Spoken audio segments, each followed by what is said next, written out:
මම ඕෂල හේරත් මම සමාජ ක්‍රියාකාරී කෙනෙක්වරෙක් මගේ වයස අවුරුදු 45යි මම කතෝලිකයෙක් මේ කතාව බොරැල්ල සිළුසාන්තුරුවන්ගේ දෙව්මැදුරේ බෝම්බය හා සම්බන්ධයේ දිගහැරෙන තවත් දිගහැරුමක් මට කියන්න ඕන මේක එක්තරා තැනක මගේ පවුලත් ගොදුරක් බවට දැන් පත් කරගෙන ඉන්නවා මම කතාව පටන් ගන්න වෙච්ච තැන ඉඳන්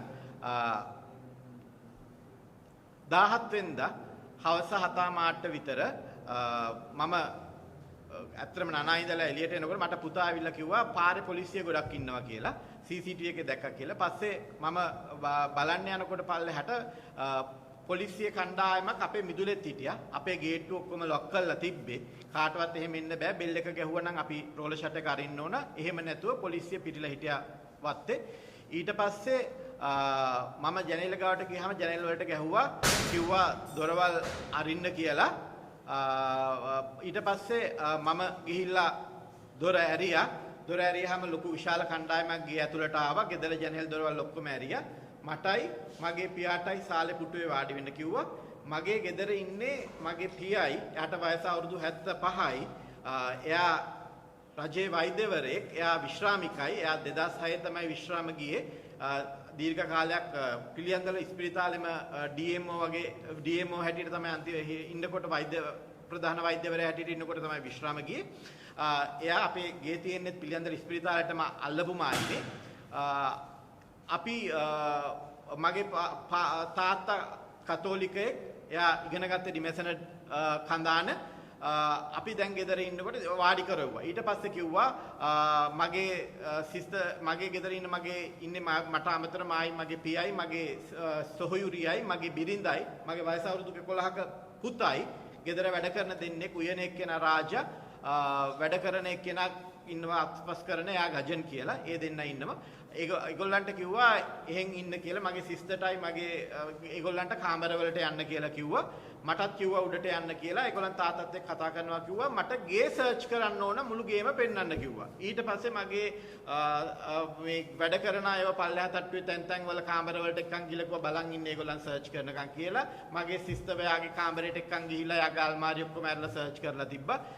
එතකොට මගේ කාමරේ සර්ච් කරනකොට මම එතන හිටියා. මගේ ඒගොල්ලන් ඊට කලින් ආපැටිම කරේ මගේ මොබයිල් ෆෝන් දෙකයි මගේ ගෙදර තියෙන ඔක්කොම මොබයිල් ෆෝන් දෙන්න කිව්වා. එහෙම කියලා මගේ මොබයිල් ෆෝන් දෙකයි මගේ පියාගේ මොබයිල් ෆෝන් එකයි මගේ සිස්ටර්ගේ මොබයිල් ෆෝන් එකයි මගේ බිරිඳගේ මොබයිල් ෆෝන් අපේ ගෙදර වැඩ කරන අයගේ මොබයිල් ෆෝන් සහ පරණ වැඩ කරන්නේ නැති මොබයිල් ෆෝන් දෙක තුනක් තිබ්බේ. ඒ ටිකත් ඒගොල්ලන් ගෙනල්ලා බාරයට ගත්තා. ඊට පස්සේ කිව්වා ඉලෙක්ට්‍රොනික ඩිවයිසස් දෙන්න කියලා මගේ ලැප්ටොප් එක මගේ සොහොයුරියගේ ලැප්ටොප් එක ඒගොල්ලන් බාරයට ගත්තා. තව මගේ 1TB hard drive එකක් තිබ්බා, pen drives තිබ්බා. ඒවා ඒගොල්ලන් ගත්තා. ඒ ඔක්කොම පෙට්ටි එක බේසමක දාලා පල්ලෙහාට ගෙනාවා.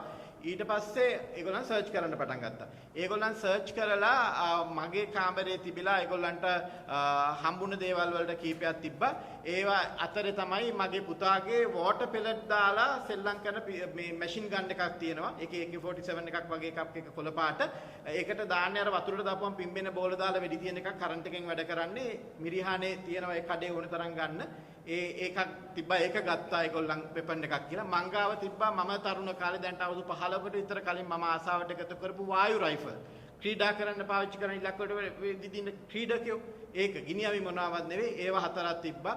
එතකොට අර සමරයි සෝඩ් වගේ සුවනිය සෝඩ්ස් දෙකක් තිබ්බා. මේ මෙහෙම කැටයන් දාපු ඒක සිහිවටන දෙකක්. ඒ සිහිවටන දෙක තිබ්බා. තව රැම්බෝ වගේ රැම්බෝ කියලා ඒගොල්ලෝ දන්නේ කොහොම හරි තව පිහියක් තිබ්බා. ඒ ටික තිබ්බා. ඒ ටිකත් ඒගොල්ලන්ගේ බාරයට ගත්තා. ඒ ටිකත් අරන් ගිහලා පල්ලෙහෙන් තියාගත්තා. ඊට පස්සේ මුළු ගේම පෙරලා සර්ච් කරා. ගෙදර තිබ්බා තව පරණ සිම් කාඩ් තිබ්බනම් ඒවා ගත්තා. මංගාව තිබ්බා තව පරණ සිම් වගේක් මම පිටරට පාවිච්චි කරන ගිය වෙලාවල් වල ගත්ත සිම් සහ ගෙන්න ගත්ත සිම් වගේක් ඒවත් ගත්තා. ඒ ඔක්කොම අරගෙන ඒගොල්ලන් පල්ලෙහාට ගියා. ඊට පස්සේ ඔය සර්ච් එක කරන අතරතුරේ පැය 3ක් විතර සර්ච් කරා. කෙටියෙන් කිව්වට ඊට පස්සේ අතරතුරේ එක්තනා තැනකදී අවිල කිව්වා ඔයාගේ මගේ සිස්ටර්ට මට අහුණා කියනවා ඔයාගොල්ලන් ඇඳ ගන්න ඕගොල්ලන් එක්කන් යන්න තියෙනවා කියලා. මගේ අක්කවයි මගේ බිරිඳවයි මගේ දරුවවයි මම නම් ඇඳගෙන හිටියේ ලෑස්ති වෙන්න කියලා කිව්වා. ඊට පස්සේ ආය විනාඩි දෙකක් යනකොට ඇවිල්ලා කිව්වා නෑ නෑ ඔයගොල්ලන් යන්න ඕනේ නෑ ඔයගොල්ලන්ට ඉන්න පුළුවන් ඔයගොල්ලන් ගෙනියන්නේ නෑ කියලා. ඊට පස්සේ මම දුවගෙන පල්ලෙට මේ ගෙනියනවා කිව්වම මම දුවගෙන පල්ලෙට ගියාම ඒගොල්ලන් මට කිව්වා මේ පොඩ්ඩක් ඉන්නවත් වාඩි වෙන්න කියලා අපි වගේ තාත්තත් එක්ක කතා කරා ඔයා එළියට යන්න කියලා තාත්තව පොඩ්ඩක් එළියට එක්කන් යන්න කියලා කිව්වා. තාත්තට ඔයා ඉස්සරහා මේව කතා කරන්න කියන්න බෑ කියලා. ඊට පස්සේ තාත්තා එළියට ගියා මම කිව්වා මොකද්ද ප්‍රශ්නේ කියලා. එතකොට කිව්වා මේ සියලු සාන්තුවරයන්ගේ දෙව්මැදුරේ බෝම්බේ තියපු එක්කෙනා කිව්වා කියලා අපේ තාත්තගේ කීමට තමයි ඒක තිබ්බේ කියලා. මම ඇහුවා උදේ තියපු එක්කෙනාද හවස තියපු එක්කෙනාද කියලා. එතකොට කිව්වා නෑ උදේ තියපු එක්කෙනා කියලා. මම කිව්වා අපි කතෝලික. මගේ තාත්තයි අම්මයි කසාද බැඳලා තියෙන සියලු සාන්තුවරයන්ගේ දෙව්මැදුරේ. මම බැඳලා තියෙන්නේ කතෝලික විදියට මගේ දරුවා මම හදන්නේ කතෝලික විදියට. අපිට එහෙම කිසිම අවශ්‍යතාවයක් නැහැ කියලා. ඊට පස්සේ ඇහුවා ඔයගොල්ලන්ගේ අම්මා නැති වුණාද කොරෝනා මොකක් හරි මං කිව්වා ඔව් අම්මා මාස 6කට කලින් නැති වුණා කොරෝනා හැදිලා කොළඹ ප්‍රධාන පෙළේ කොළඹ මේ යුනියන් ප්ලේස් වල තියෙන ප්‍රධාන පෙළේ රෝහලකදී නැති උනේ ඒ රෝහලකදී තමයි ප්‍රතිකාර ලැබෙන්නේ මුලින්ම ඒ ප්‍රතිකාරවල ප්‍රශ්න හින්දා දුර්වලතා හින්දා මෙඩිකල් නෙග්ලිජන්ස් හින්දා තමයි අපේ අම්මගේ තත්ත්වය අසාධ්‍ය වුනේ පස්සේ ලංකා හොස්පිටල් එකේ තව මාස සති දෙකක් තුනක් විතර ට්‍රීට්මන්ට් ගත්තා ICU එකේ දවස් 15ක් ඉඳලා අම්මා නැති වුණා මම මේ වෙනකොටත් අර මුලින් කියපු රෝහලට විරුද්ධව කොළඹ දිස්ත්‍රික් දිසාධිකරණයේ අඩුපාවරලා තියෙන මෙඩිකල් නෙග්ලිජන්ස් වලට මගේ පියා තව SLMC එකට ඒ අදාළ වෛද්‍යවරුන්ට සහ ඒ රෝහලට විරුද්ධව රිපෝට් කරලා තියෙන හෙල්ත් මිනිස්ටර් එකට රිපෝට් කරලා තියෙන ඒවා කටයුතු කරනවා කියලා. එතකොට කිව්වා ඔයාගේ තාත්තාගේ මොකක් හරි මොලේ අමාරුවක් තියෙනවා. අම්මා නැති වුණාට පස්සේ තමයි මෙයා මේවා කරලා තියෙන්නේ. මෙයා මේ ඒ කේන්තියට අම්මා නැති වෙච්ච එකත් එක්ක සමාජයේ වෛරයක් හරි මොකක් හරි මානසික ආබාධයක් ඉඳ තමයි මේක තියන්න කියලා තියෙන්නේ කියලා. එහෙම කියලා මාත් එක්ක කිව්වා. ඉතින් මම ඊට පස්සේ තාත්තා එළිය ඉන්න තැනට මම ගියා. මම ඇහුවා මේ තාත්තේ මොනවද මේ කියන්නේ කියලා. එතකොට මෙහෙම මන්නේ දන්නේ නැහැ පුතේ මෙහෙම කියලා අතින් කිව්වා වචන පිට උනේ නැහැ මොන හරියන් එහෙම නැති ඊට පස්සේ ඒගොල්ලන් ඔක්කොම ගිනියගෙන ලෑස්ති වුණා. තාත්තව අරන් ගියා. හැබැයි අරන් ගියට අපිට ඇරෙස්ට් නෝට් එකක්වත් කිසිම ඩොකියුමන්ට් එකක්වත් දුන්නේ නැහැ. මගේ අර ඔක්කොම බඩු ටික ගිනිච්චට ඒ ගිනිච්ච ලයිස්තුවක්වත් මගෙන් ඒව බාරගත්ත බවට ලයිස්තුවක්වත් ගිනිච්ච බවට ලයිස්තුවක් මගේ අස්සනක්වත් අද වෙනකනුත් මේ වෙනකනුත් මම දන්නේ නැහැ. නිකන් හරියට මංකොල්ල කාලා ගියා වගේ. මොකද පොලිසියකින් ගියනේ නෝනම් ඒවයි සීරියල් නම්බර් එකක් ලියලා මොකද්ද වර්ගය මොකද්ද ගිනියන විදිය එහෙම ලියලා ගෙනියන්න එපා. එහෙම ගිනිච්චේ නැහැ. ඒ ඔක්කොම දාගෙන ගියා. පස්සේ බලද්දි ගෙදර කෝඩ්ලස් ෆෝන් අඩුවක් තිබ්බ මං ඒගොල්ලන් යනකොට දුන්නා IP අජිත් කුමාර කියලා එක්කෙනෙක් කිව්වා. එයා DCDB එකේ IP OIC කියලා කිව්වා. එයායි ගිනියන්න කිව්වා. එයාගේ මොබයිල් නම්බර් දුන්නා එයාට කෝල් කරන්න කියලා. පස්සේ මම මට කතා කරන්න දැන් ෆෝන් උන්නේ. මම පස්සේ එයාට ලෑන්ඩ් ෆෝන් එකකින් මගේ තිබ්බ එකකින් කෝල් කරා. මම කිව්වා මේ ඔයගොල්ලන් කෝඩ්ලස් ෆෝන් උතරන් ගියාද කියලා. ඔව් අපේ අය වැරදිලා කෝඩ්ලස් ෆෝන් උතරන් ඇවිල්ලා තියෙනවා. හැබැයි අර මට කිව්වා මේ ලැප්ටොප් මේව ඔක්කොම ගිනිච්චට පහුවෙන්දට එන්න මේ ඔක්කොම ආපහු ඔයගොල්ලන්ට දෙනවා. මොකද මේ මගේ තාත්තාගේ මගේ සිස්ටර්ගේ ලැප්ටොප් එක එයා එකෙන් තමයි යාගේ ගෙඩීමේ කටයුතු වගේක් කරනවා මේ දවස්වල ඒව කරන්නේ. ඒතකොට මගේ ෆෝන් මගේ ලැප්ටොප් එක ඔක්කොම අරන් ගියා. මම සමාජකාරී ක්‍රියාකාරීකේ මගේ ෆෝන් ඒවයි පොලිටිකලි සෙන්සිටිව් දේවල් තියෙනවා. විපක්ෂයට ආණ්ඩුවට හැමෝටම. කියන්නේ මේ කාගේවත් මේව කුණු මේවා නෙවෙයි. නම් යම් ස්ටේට්මන්ට්ස් කරපුවා ඒවා තියෙනවා ඒවයි. ඉතින් ඒගොල්ලන් ඒ ටික අරන් ගියා. අදටත් මට ඒ ටික බාර දීලාවත් ඒගොල්ලන් බාර ගත්ත බවටවත් ලයිස්තුවක්වත් මොනාවක්වත් නැහැ. තිබ්බ එකම සාක්ෂිය තමයි ගෙදර CCTV කැමරාවල මේ සියල්ල සටහන් වෙලා තිබ්බා. ඊට පස්සේ එදා මම ඒ ගිනිච්චට පස්සේ එවෙලෙම එදා රෑ 19:96ට කෝල් කළා HRC එකට කිව්වා මගේ පියාව අරන් ගියා. අරන් ගියේ මෙහෙම තැනක් කියලා මම දන්නේ නැහැ කොහටද ගිනිච්චේ කියලා හරියටම. මොකද අපිට ඇරස් නෝට් එකක්වත් මොනාවක් දුන්නෙත් නැහැ. කිසිම බඩු වගේක් ගිනිච්ච ඒවට කිසිම ලියකිවිල්ලක් දුන්නෙත් නැහැ කියලා මම ඒ කාරණේ කියලා මම මගේ නීතිඥ මහත්වරුන්ටත් කිව්වා මගේ මෙහෙම තාත්තව අරන් ගියා මට පුළුවන් තරම් ඉන්නට මගේ තාත්තව හෙට උදේ බලන්න යනවා කිව්වා. මගේ නීතිඥ මහත්වරු ලෑස්ති වෙලා ඒ සුදුසු කටයුතු කරා. ඊට පස්සේ පහුවෙන්දා උදේ මම එදා රෑම අජිත් කුමාරට කෝල් එකක් දානවා IP. එයා කිව්වා තාත්තා හොඳින් ඉන්නවා කිව්වා. ප්‍රශ්නයක් නැහැ කිව්වා. ඔයාට ඕන වෙලාවක ඇවිල්ලා බලන්න පුළුවන් කිව්වා. හෙට උදේ 10ට විතර එන්න කිව්වා බලන්න. පස්සේ මම කිව්වා මම 10ට එන්නම් කියලා. මම 9 තව ඊට කලින් දෙයක් වුණා. මේගොල්ලන් ගෙදරින් යනකොට පොලිසිය 5ක් 6ක් තව හිටියා. ඒගොල්ලන් අපම පිළියන්දල පොලිසිය OIC ක්‍රයිම් OIC කිව්වා ඒගොල්ලන්ව තව දෙන්නෙක් පොලිසිය ආව අපේ ආරක්ෂාවට මේ වගේ ප්‍රශ්නයක් වුණාට පස්සේ හටේ පිටේ කරදරයක් වුණොත් කියලා දියන් පිටේ එහෙම කරදරයක් නැහැ. නමුත් ඒගොල්ලන් අපේ ආරක්ෂාවට දෙන්න තියෙන ගේට්ටුව ලොක් කරන්න එපා. ඒගොල්ලන් ගේට්ටුවේ ඉන්නවා. ඒගොල්ලන් ඉස්සරහා හිටපු දෙන් කියලා. ඊට පස්සේ ඒ දෙන්නවා තියලා යන්න ගියා. පස්සේ ඒගොල්ලන් දිගටම හිටියා. පස්සේ උදේ 9 මාරට මම පහුවෙන්දා උදේ ගෙදරින් පිටත් වෙලා නීතිඥ මහතුරුත් එක්ක ගියා කොල්ලුපිටිය පොලිසියට. මොකද එතනට තමයි එන්න කිව්වේ කියලා. එතනට ගියාම අපේ නීතිඥ මුලින්ම කිව්වා එහෙම එකක් දන්නේ නැහැ. එහෙම කෙනෙක් මෙහෙ නැහැ. එහෙම කතාවක් කිව්වා. ඊට පස්සේ අපිට OIC ගේ කාමරේ අපි ටිකක් වෙලා වාඩි වෙලා හිටියා පොඩ්ඩක් ඉන්න. මම ඊට පස්සේ කිව්වා අජිත් කුමාර තමයි එන්න කිව්වේ. මේ එයා මෙතනට එනවා කිව්වා කියලා. පස්සේ අපිට ඉන්න කියලා අපි හිටියා. ඒ ඉන්න අතරේ අජිත් කුමාර එතනට ආවා. ඒතර කිව්වා නෑ තාත්තා මෙහෙ ඉන්නවා. එයා මෙහෙ ඇවිල්ලා ඉන්න කියලා. එහෙම පැය ගාණක් හිටියා. ඊට පස්සේ අපේ අපි කිව්වා අපේ නීතිඥවරු කිව්වා එහෙනම් අපිට අපේ සේවාදායකට කතා කරන්න දෙන්න කියලා. කතා කරන්න අවස්ථාවක් දුන්නේ නැහැ. මට පෙන්වෙුවෙත් නැහැ. ඊට පස්සේ අපි ගිහින් කිව්වා පල්ලෙහින් ඉන්න කියලා. අපි පල්ලෙහින් ඉන්නකොට අපි එක් අවස්ථාවක මම උදේ මාළුපාංගෙඩි දෙකක් අරන් ගියා උදේ යනකොට 9ටම. නමුත් මේ දෙකත් 11:00 12 වෙනකන් දී ගන්න හම්බුන්නේ නැහැ. පස්සේ ඒගොල්ලෝ කන මොන හරි තියනවා දෙන්න කිව්වම තව කිරි පැකට්ටුකුත් එක දෙක දුන්නේ. ඒ දැක්කෙත් නැහැ. ඒගොල්ලන් අරන් ගියා. තාත්තා කෑවා කිව්වා. ඊට පස්සේ තාත්තව ඒ ඔල්ලු පිටියේ පොලිසිය පිටිපස්සේ ඉඳන් ගෙනල්ලා උඩ තට්ටුවට එක්කන් ගියා. මගේ ලෝයර් එවලෙත් කතා කරන්න උත්සාහ කරාට ඒගොල්ලන් නෑ ඕගොල්ලන්ට බෑ මේතන දැන් ඉන්ක්වයරි එකක් යනවා DIG මහත්තයත් එනවා එහෙම කියලා උඩට එක්කන් ගියා කතා කරගන්න හම්බුනේ නෑ ඊට පස්සේ එතන ගිහිල්ලා කට උතර ගන්නකොට එතන ආපු ඉහළම නිලධාරියා තෙන්නකෝන් නියෝජ්‍ය පොලිස්පති එයා තව SSP ලා මම නම් දන්නේ DCDB එකේ ඩිරෙක්ටර් කිව්වා එහෙම කට්ටිය ආවා සමහර අයගේ නම් ටැග් ගහලා තිබෙත් නෑ ඒගොල්ලන් ගොඩක් වෙලා කතා කරලා එනකොට DIG මහත්තයාගෙන් DIG තෙන්නකෝන්ගෙන් ගිහිල්ලා අපේ ලෝයර්ස්ලා කිව්වා අපිට සේදායකට කතා කරන්න පුළුවන් කියලා. ඕගොල්ලන්ට කතා කරන්න පුළුවන්. තව ටිකකින් ගිහිල්ලා කතා කරන්න. හැබැයි මෙයාට කතා කරන්න බෑ. මේ පුතත් ඇවිල්ලා ඉන්නවා කියලා කිව්වම කිව්වා එයාට කතා කරන්න දෙන්න බෑ. එයාට බලන්න පුළුවන්. මේ අපිට එයාට කතා කරන්න බෑ. එයා ගැනත් ප්‍රශ්න තියෙනවා කියලා කිව්වා. මගේ කට උත්තරයක්වත් අරගෙන නැහැ. ඊට පස්සේ මගේ ලෝයර්ස්ලා අපි හිටියා. ඉඳලා දැන් තව ටිකකින් දෙන්නම් මේ තාම කට උත්තරය නෑ කියලා 3 විතර වෙනකම් බලලා හරියන්නේ නැහැ පෙන්වන්න නැතිද අපි ගියා HRC එකට. මානව හිමිකම් කොමිසම් සභාවට මෙතන බම්බලපිටියේ. ගිහිල්ලා එතන මමත් පැමිණිල්ලක් දැම්මා. මගේ ඊයේ පැමිණිල්ලට ඊයේ වාචිකව ෆෝන් එකෙන් කරපු පැමිණිල්ලට සම්බන්ධ කරලා ඉතුරු විස්තර කළා ලිඛිත පැමිණිල්ලක් දුන්නා.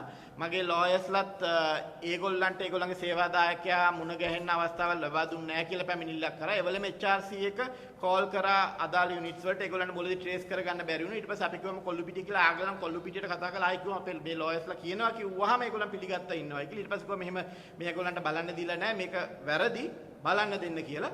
ඊට පස්සේ ඒගොල්ලන්ට අපේ ලෝයර්ස්ලට කිව්වා එහෙනම් එවන්න විනාඩි 15කින් පස්සේ ඒගොල්ලන්ට මුණ ගැහිලා කතා කරන්න පුළුවන් සේවාදායකයා හම්බෙන්න පුළුවන් කියලා. ඊට පස්සේ අපේ ලෝයර්ස් දෙන්න ආපහු 5 මාට්ට ගියා හරියටම කොල්ලුපිටියේ පොලිසියේ හම්බ වෙන්න බලන්න සේවද. ඒ වෙලාවෙත් තව පැය 2-3ක් ඒගොල්ලන්ව රස්තිය අදු කරා. ඒගොල්ලන්ට බලන්න දුන්නේ නැහැ. මේ වෙනකනුත් මගේ තාත්තව මටවත් මගේ ලෝයර්ස්ලටවත් හම්බෙන්න බලන්න දීලා නැහැ. කතා කරන්න දීලා නෑ. එයා හොඳද කියලා දන්නේ නැහැ. මට HRC එකෙන් කිව්වා අද උදේ ටීම් එකක් යනවායි කියලා තාත්තව බලන්න. නමුත් ඒ වෙනකොට තාම ඒ ගැන මට ෆීඩ්බැක් එකක් ලැබිලා නැහැ Human Rights Commission එකෙන්. මේ වෙනකොට මම දන්නේ නැහැ තාත්තා කොහෙද ඉන්නේ කියලා. මොකද ගියේ කොල්ලුපිටියේ කිව්වා බම්බලේ පිටියේ කිව්වා දැන් ආරංචියක් ආවා CCD එකේ දෙමටගොඩ කියලා. ඊට පස්සේ මම දැන් මේ කියන හැමතැන වලටම නීතිඥ මහතුරු යවන කටයුතු කරනවා. මේගොල්ලන් කියන විදිහට මට නීතිඥ මහතුරු සෑහෙන තොගයක් මේව කරන්න වෙලා තියෙනවා. ඒකම කරනවා. මේ අතර තව සුවිශේෂී වැඩක් වුණා ඊයේ හවස. ඊයේ හවස මම HRC එකේ ඉන්නකොට පහට මගේ ගෙදරින් මට කෝල් එකක් ආවා. ඇවිල්ලා කිව්වා ගෙදරට තව පොලිසිය 5 දෙනෙක් ඇවිල්ලා ඉන්නවා කියලා. ඇවිල්ලා මගේ අක්කගෙන් කට උත්තරයක් ගන්නවායි කියලා. දැන් මට කරන්න දෙයක් නැහැ. ලෝයර්ස්ලා මුකුත් නැහැ.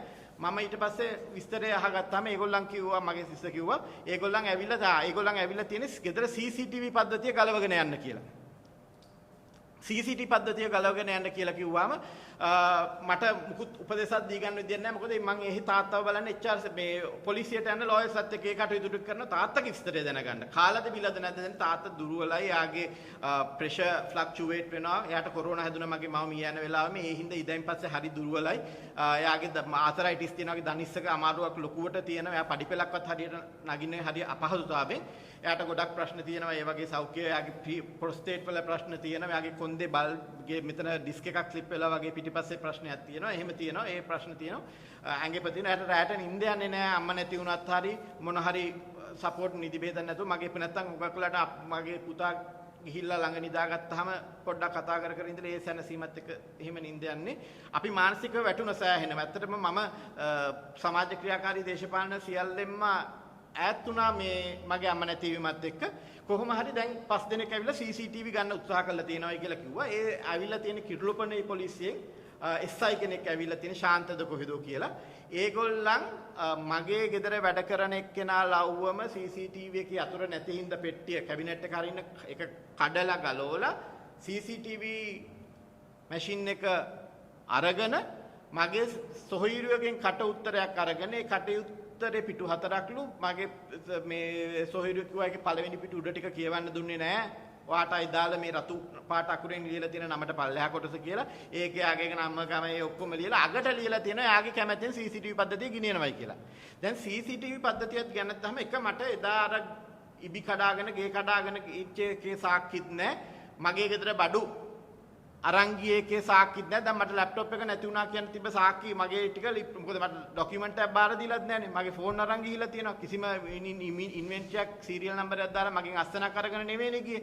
එතකොට ඒගොල්ලන් ඒ ඔක්කොම අරන් ගියා සීල් කරලා නෙවෙයි ගියේ. මේ වෙනකොට මොනා කරලා තියෙනවද දන්නේ. මගේ ෆෝන් අරන් ගියා. ඒ ෆෝන් වලට තමයි මගේ බැංක් OTP එන්නේ. මගේ ෆෝන් කම්පියුටරේ තමයි මගේ පාස්වර්ඩ් සේව් කරලා තියෙන්නේ. ඒගොල්ලන්ට මගේ බැංක් account වල ලොග් කරලා සල්ලි ට්‍රාන්ස්ෆර් කරන්න පුළුවන්. බැංක් account බලන්න ඕන නම් ඒගොල්ලන්ට බැංකුවෙන් නියෝගයක් කරගෙන මගේ බැංක් account බලන්න පුළුවන්. එහෙම සැකසහිත මට ප්‍රශ්න මන් දන්නේ ඒව මොනවද වෙන්නේ කියලා. ඊට පස්සේ CCTV පද්ධතියත් ගලවගෙන බලහත්කාරයෙන් අරන් ගියා. ඒ යනකොට මගේ ගෙදර හිටපු වැඩ කරන දෙන්න ඒ දෙන්නවත් අරන් ගිහිල්ලා තියෙනවා. එතකොට දැන් මගේ ගෙදර ඉන්නේ මගේ සිස්ටයි, මගේ වයිෆුයි, මගේ බබයි 11 වෙනිදි. මේක විශාල ගයක්. මේක දෙන්න තනියම ඉන්නේ. ඒගොල්ලන් මම දොරවල් වහගෙන ඉන්නේ යන්න එපා කියලා මම ඒ අතරතුරේ මගේ කසින්ස්ලා දෙන්නෙක්ට කිව්වා ඕගොල්ලන් ගිහිල්ලා මේගොල්ලන්ව අරගෙන ඥාති සහෝදර දෙන්නෙක්ව මගේ ඒ දෙන්නව අරගෙන යම්කිසි ආරක්ෂා තැනක ඕගොල්ලන් ගෙදරට කමන්න කියලා නවත්ත ගන්න කියලා. ඒගොල්ලන් එතනට ගියාම අර ගේට්ටු වෙන්න පොලිස් දෙන්න කිව්වලු මේගොල්ලන්ට ගෙදරින් එළියට යන්න දෙන්න එපා කියලා අපිට කියලා තියෙනවා කියලා. මේ අත්අඩංගුවට අරන් නැහැ. රැඳුම් නියෝග නැහැ. නිවාස අඩස්සියටපත් කළ වාචිකව. ඊට පස්සේ යන්න දෙන්න වැහැයි කිව්වලු. ඊට පස්සේ මම කතා කළා ආයි මගේ ලෝයර්ස්ට කියලා තකහනේ ලෝයර්ස්ලා දෙන්නෙක් කියවුවා එතනට. ගියාම ඒ කතාවම කියලා ඊට පස්සේ කිව්වලු ඒගොල්ලන්ට OIC මහත්තයා කිව්වොත් යන්න දෙන්න පුළුවන්. ඊට පස්සේ OIC හම්බෙලා. ඒගොල්ලන් ගිහලා පිළියන්දල පොලිසිය OIC කිව්වලු මටත් කරන්න දෙයක් නැහැ. ඩිවිෂන් එකට කතා කරලා ඩිවිෂනල් එකෙන් අවසරයක් ගත්තොත් කියලා. එහෙම පැය දෙකක් විතර ලෝයර්ස්ලා පැය දෙකකට ආසන කාලේ රස්තියාදු කරලා ඊට පස්සේ අමාරුවෙන් ඇරෙස්ට් කළත් නැත්නම් ඊට පස්සේ ලෝයර්ස්ලට පොලිසියත්ම කියලා ඕගොල්ලන් අස්සම් කරලා එහෙම නම් ගිනියන්න ඕගොල්ලන් මේගොල්ලන්ගේ වකීම් ගන්නවයි කියලා. ඒ දෙන්නම අමාරුවෙන් අරන් ගිහලා දැන් ඒගොල්ලන්ව මම ආරක්ෂිත කරනවා. මොකද ගෙදර ආරක්ෂාව නැහැ පොලිසිය ආරක්ෂාව තිබ්බට. මොකද ඒගොල්ලන් හිතුමත එනවා පොලිසිය වැඩ කරන්නේ අනීතික විදියට. අපිට කිසිම රෙසිට් එකක් දෙන්නේ අද වෙනකන් තාත්තව තියාගෙන ඉන්නේ DO එකට කියලා DO එකක් කියන එකක් අපේ මොකද්ද ඩිටෙන්ෂන් ඕඩර් නේද? ඒකක් අපේ ලෝයර්ස්ලට රැඳුම් නියෝගයක් කියන එකක් අපේ ලෝයර්ස්ලටවත් පෙන්නලා නැහැ. මට නැතත් HRC එකට හරියමං මට තාම පිළිතුරක් නැහැ මොකද තියාගෙන ඉන්නේ කියලා. ඉතින් මට මේ අනිත් එක මගේ සිස්ටර්වයි මගේ පුතාවයි 11 වෙනි සහෝදරියවයි මගේ බිරිඳමයි අරන් ගිහලා ඒගොල්ලන්ව තව මොන හරි දෙයක් කියලා අපිව බය ගන්නන්න පුළුවන්. මට කිව්වොත් මගේ සහෝදරියව අරන් දෙන්න මම ඕනේ දෙයක් කරා කියනවා. ඇයි මොකද්ද මගේ කට්ටිය බේරෙන්න මම ඒකයි මේ මාධ්‍යයට ඇවිල්ලා මේ විස්තරේ කියන්නේ මේක අපහු වෙනස් නොකරන්න පුළුවන් වෙනවා. දැන් තියෙන බය මට දැන් ඒක ඊට පස්සේ ඒගොල්ලන් එතනින් ඉවත් කරා. මගේ ගෙදර බල්ලෝ 11ක් ඉන්නවා. උන්ට කෑම නැහැ, වතුර දාගන්න විදියක් නැහැ. මම තිබ්බ තියෙන කෑම ඔක්කොම දාලා සාලේ අතරලා දාලා ඉන්න කියලා බලු පැටවු ටික සත්ව හිංසන නීතින් මට මොකද ගෙදර ඉන්න වැඩකාරයෝ ගිනිච්ච බල්ලෝ ටික බලා ගන්න හරියම විදියක් නැහැ. දැන් ගේ ඇතුලේ දාලා ලොක් කරලා ඉන්නවා. මේ වෙනකුරුත් මට තාම බල්ලන්ට හරියට කෑම ටිකක් දී ගන්න නැහැ. ඊයේ හවස ඉඳන් වතුර ටිකක් දී ගන්න විදියක් නැහැ. ඊට පස්සේ දැන් මේ වෙනකොට අද දවල් ඕගොල්ලන්ගේම ටීවී channel වල ගියයි කිව්වා ඒගොල්ලන් පෙන්නුවයි කිව්වා අවි ගබඩාවක් අල්ලගත්තයි කියලා. ඒක අවි ගබඩාවක් නෙවෙයි. එකක් සෙල්ලම් පිස්තෝල ගබඩාවක්. අනිත් එක සෙල්ලම් වායු රයිෆල් ක්‍රීඩා වායු රයිෆල් ගබඩාවක් කියලා කියන්න පුළුවන්. ගිනි අවි නෑ. ගබඩාවකුත් නෑ. මොකද හතරයිනේ තියෙන්නේ. මගේ හතරක් හෝ පහක් මගේ වායු රයිෆල් ඒකයි මගේ පුතාගේ පෙලට් ගන්න එකයි. ප්ලාස්ටික් ඒවා ඔය සෙල්ලම් බඩු ඒවා අර ගැමෝ කියලා ඒවා හදන්නේ කම්පැනි බලපුවා ඒගොල්ලන් දන්නවා ඒවා මේවා පෙන්වන්නේ සමාජයේ මතයක් හදන්න මේ මොළු ත්‍ස්තවාදී නායකයෙක් අල්ලගත්තා වගේ කතාවක් පෙන්වන්නේ මේ කතාවක් ගොඩ නගමින් යනවා සමහරට ඒගොල්ලන්ට තාරච්චි වෙලා ඇති මම ප්‍රෙස් එක තියනවා කියලා ඒකින්ද තමයි ප්‍රෙස් එකට කලින් ඒ කාරණය ඒක එළියට දැම්මේ හැබැයි ඒවා රස පරීක්ෂයට දාලා මේ ඇත්ත මොකද ඒවා මගේ කාමරේ නගා තිබිලා මගේ තිබිලා එහෙමනම් මාව මගේ කට උත්තර කරන්න මාව අරන් යන්න බෑ ඒවා ගිනියමිනා නීති විරෝධී ආයතන මේවා ඕන එක්කෙනෙක්ට තියාගන්න පුළුවන් රාජ්‍යයෙන් ගැසට් කරලා තියෙන අවසර තියෙන සාමාන්‍ය සෙල්ලම් භාණ්ඩ ක්‍රීඩා භාණ්ඩ ඉතින් අද වෙන දැන් තත්ත්වය මේකයි මේගොල්ලන්ගේ හැසිරීමේ ක්‍රියාකාරීත්වයත් එක්ක මට ලොකු සැකයක් තියෙනවා මේ ප්‍රෙස් එකේ පස්සේ කොයි වෙලාව හරි මාවත් අත්අඩංගුවට ගනී කියලා. මොකද අත්අඩංගුවට ගත්තට පස්සේ ඒගොල්ලන්ගේ වර්ෂන් එක විතරයි යන්නේ මට ඇත්ත මේ කතාව එළියට කියන්න බෑනේ. ඉතින් දැන් මට වෙලා තියෙන අපේ ෆැමිලි එකම කතෝලික. මම කිව්වේ ඒකයි. දැන් ඒගොල්ලන් මුලින් කිව්වා මේ අදාළ මම දැක්ක මහබිම පත්තරේ තියෙනවා මේ අදාළ පුද්ගලයා මුස්ලිම් ජාතිකයෙක්ගේ කීමට දුන්නා කියලා. උදින්ම කිව්වා සංක්‍රිස්තියානි මේ පල්ලිය අතුගානෙක් කියලා. එතකොට 13 කලා මේක මහේස්ත්‍රාත් ගාව ඉදිරියට එක්කන් ගිහිල්ලා ස්ටේට්මන්ට් එකක් දුන්නා කිව්වා ඒ ළමයා තිබ්බා කියලා. මේ ඔක්කොම පරස්පර විරෝධී කතානේ. එතකොට ඒවත් එක්ක දැන් මගේ තාත්තා ගාවට ඇවිල්ලා. දැන් හොඳ ගොදුරක්. අපි කතෝලික පවුලක්. කතෝලික පල්ලියට බෝම්බ තියලා තියෙන කතෝලික වෛද්‍යවරයෙක් විශ්‍රාමික වෛද්‍යවරයෙක් අවුරුදු 75ක් විනත ඒකට හේතුවක් ඒගොල්ලන්ට අදා ගන්න බෑ මානසික ලෙඩෙක් කියලා වගේ කතාවක් කියන්න උත්සාහ කරනවා මේක මහා සම්පූර්ණ ඔය ඊට පස්සේ මට දැන් කිව්වා අද දවල් මම මේවා දැක්කේ නෑ හිරි නිවුස් එකේ හරි මොකක් හරි කිව්වයි කියලා ඒ අදාළ තියපු පුද්ගලයා අපේ ගෙදර මුරකාරයෙක් හැටියට ඉඳලා තියෙනවා කියලා මේ මම ඔය ගෙදර ජීවත් වෙනවා 1996 ඉඳන් මම පිටරට ඉගෙන ගත්තා ඒ කාලේ මම හැබැයි අපේ ගෙවල් වල කවදාවත් මුරකාරයෝ ඉඳලා නැහැ අපේ ගෙවල් වල වත්ත පිරිසිදු කරන්න ආයෙ ඉඳලා තියෙනවා උයන ආයෙ ඉන්නවා හැබැයි මුරකාරයෝ කවදාවත් තියන් ඉඳලා නැහැ වොචර්ලා තියන් ඉඳලා නැහැ එතකොට මේක එතනින්ම